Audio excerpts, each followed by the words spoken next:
అలాగే అక్కడే ఆ నైట్ కూడా మడత మంచం వేసి ఇంకొక విలేజ్లో మడత మంచం మీద పడుకొని ఒక ఏమంటారు సిమెంట్ కుండీల్లోనే ఆయనకి పెద్ద పెద్ద కుండీలో అక్కడ వాటర్ పెడితే అక్కడే ఆ బయట బయట రామారావు గారు స్నానం చేసి రెడీ అయ్యి మళ్ళీ వాళ్ళ దగ్గరే మేమందరం కూడా కింద కూర్చొని ఆకుల్లో నాకు బాగా గుర్తుంది అరిటాకుల్లోని మేము ప్రొద్దుట బ్రేక్ఫాస్ట్ చేసి సో బయలుదేరడం కూడా నేను చూశాను, నా కళ్ళతో చూశాను. నేను చాలా తక్కువ విలేజెస్కి వెళ్ళానండి, ఎందుకంటే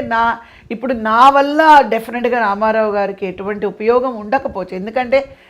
నాకు మాట్లాడడం తెలీదు, నేను మాట్లాడను. ఒకటి ఎప్పుడైనా